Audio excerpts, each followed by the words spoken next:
Hey Rick, why don't you tell me a little bit about this new project here for one of your clients? Well, hey, before we get on that, why don't we talk about this project here, about that project getting it out of the shop here. You leave my vet alone, man. Look, it's all wrapped up, it's nice and pretty, and ain't getting no dust. It's not bothering Don't anybody. get dusty if you know. Okay, anyways. Fine. So, LaPera Contracting, they were local here for a while. Okay.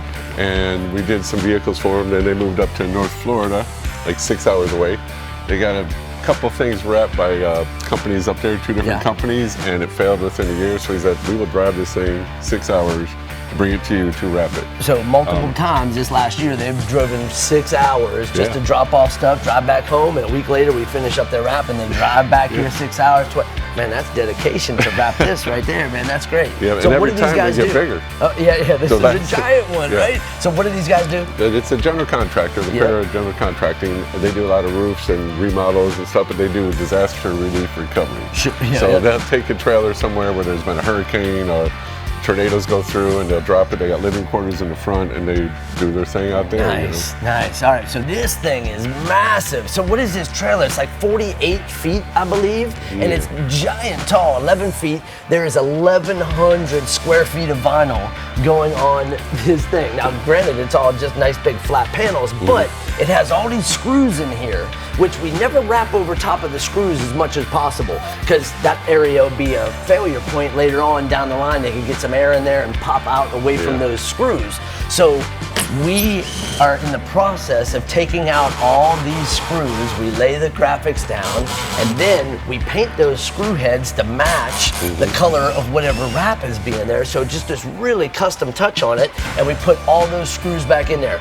Pete came to me the other day and informed me there was something like 2,300 screws on the side of this I think they had like a whole day of taking screws out of this thing. Yeah, exactly, and then putting them back in again. So the wrap guys hate us right now, but you know, at least it's flat panels, it should be fine. It's a really cool design too. It's a great design. I mean, we're gonna cover this entire trailer in beautiful graphics. You guys are gonna love it. Man, Jason, walking that big old LaPera trailer, it kind of reminds me that we have a ton of obstacles and a bunch of different things on giant vehicles that we deal with that we don't typically deal with on smaller cars, and that we've never really gone over in any of our episodes. You know, some of the things, even getting them in the building. Now we got this big giant building that's twice as big as our last building, but we still have problems with these vehicles trying to get in here. They barely fit. Sometimes they don't fit. Doors are 14 feet tall. I thought everything had to be under that, but we have to let the air springs down. You have to let the air out of the tires sometimes to get them in the doors. Get it as low as possible, and then it just barely clears the door. It's crazy. Yeah, and then of course all of our lines and everything in here, we actually had to remove a section of our air lines over here in the wrap department. Just so we could do big buses. Yeah, exactly. I never really would have thought about that moving into this big ass building that we were going to still have that issue.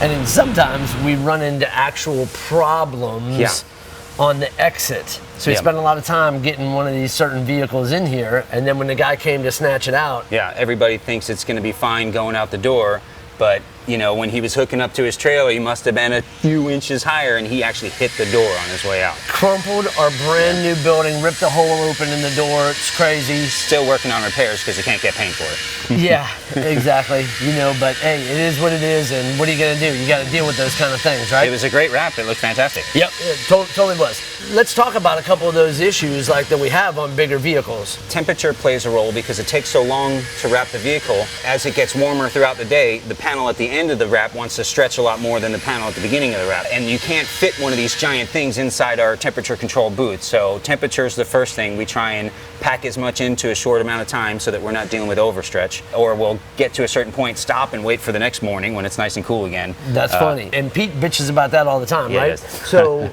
it's real all hard. the time, matter of fact. So when it's, you know, even an air-conditioned building, so we try to keep it cool as much as we can. But it, like Jason's saying, on our big wraps, our big semi-trailers and stuff, we don't want to pre-mast those because that's a whole nother step. It's more material that's going into that, and it's more labor to peel that thing off, and it's not as easy to go around the rivets. So on our big trucks, our big solid surface ones that are flat, we don't mask them. You know, so if the mask is not on there, that's where the stretching is coming in. So it's kind of like a trade-off. So the guys have to be super careful because literally, if you have a how tall? 10 footprint? Yeah, some of those sides of those trailers are 10 foot 11 foot, 12 foot tall. So yeah, over that distance, you're traveling 4 or 5 inches. And if they don't hit each panel at the exact same height in the same temperature range, there's no way to control the that. words don't line up. Yeah, and if there's hard lines and words and things that have to line up, they got to be super careful. That's huge. Pulling a graphic across 10, 11 feet and having it line up to the graphic next to it. Yeah, because literally on a 10-foot run, it could stretch 2-3 inches. It can, right? yeah. Which is crazy. The material's pliable. It's designed to stretch. Yeah. That's what we like so much about it. But it also can bite you, if that's not, what you pay attention to. What else? We've had a bunch of school buses in here lately that have those giant corrugated rolls down the side. We did Destination Unknown, that school bus that they converted into a tiny home that we were traveling around the country in. Very We've cool. done the Seminole County school buses where we've painted them silver, and then we've come back and wrapped a half of the vehicle, but it has to go over those corrugations. So explain to me what happens with that. The real tricky thing is you have to go up and over each one of those. They're too deep a channel to try and roll in. So what happens typically you would just float over top of that. Right. Heat it up and then use a roller to press it in, and that way your height doesn't change. What happens when you're going in and out of each one of those corrugated channels, my print gets shorter and shorter on the bottom. I have to give them 6, 7 additional inches to the bottom just to make up for in and out across the surface. What if we did the corrugation on a really hot day and the vinyl is getting stretchy as it goes, and then we roll it in? We'd wind up with the exact right size. And once that happens, you can't get the next panel to line up. You have to keep it consistent from panel to panel. So yeah, So the guys don't appreciate corrugation that much. And all you sign guys out there doing wraps, I'm sure most of you guys already know this, but you got to configure how long you guys are going to spend on those corrugations. And on a school bus, what is it, like a 2-foot area? Yeah. But it's 40 feet long, and each panel has to go through that. So they got flat all here, and then it goes corrugation. It gives them a little bit of hassle. Definitely make sure you guys are paying attention to your labor time to add those in to that. Flat truck at the same size would be a few hours. That takes them 4 hours when they're doing the side of the school bus. Each little area easily doubles the time. Right. Yeah. Exactly. Oh, and another thing that's unusual is, remember that LSU bus that we did a few months back? Yes. And that was a high-end, crazy RV bus, right? RV, brand new.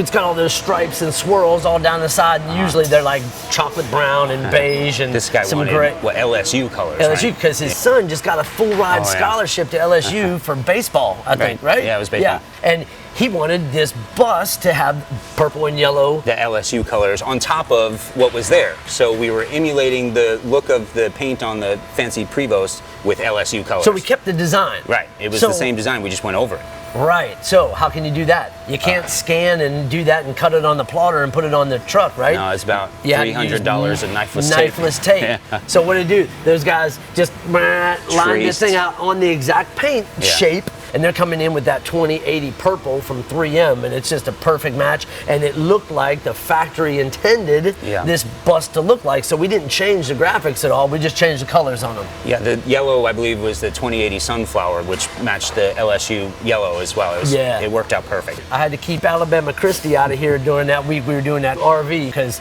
technically I'm not allowed to do any LSU projects or any Gator projects or anything like that, except if it's Alabama. So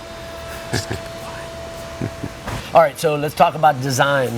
What's different on designs? It's a big canvas. For designers, it's a great thing. We have this great huge canvas now, and we can add a lot of punch. We can do great big lettering that you can see from 3 miles away, or you can really have an artistic canvas to work on. A lot of these trailers are big flat squares, so we have a blast doing the designs, but the design's kind of the easy part. It's this big on the screen. It's when you translate that into installation. But it's easier than having to deal with door handles and your bed line. The fender comes along and the fender flare comes out, and you got all these different bumps. Great flat side, it's like you can do anything you want, whereas you'd normally be dodging door handles, tail lights, and windows and everything. You know what we sometimes do on our big panels like that? This side is perfect, and then we mirror the image and print the other side. And what happens sometimes? Sometimes there's text that doesn't get reversed. Sometimes there'll be something subtle in the background that you didn't notice, but when you get it printed on the side of the truck, it's this big and it's backwards because you didn't see it in the background. Right. Yeah. So what happens then? You got a full side of the vehicle wrapped. Right. You wrap this full side of the vehicle, and all of a sudden somebody realizes, hey, the words in this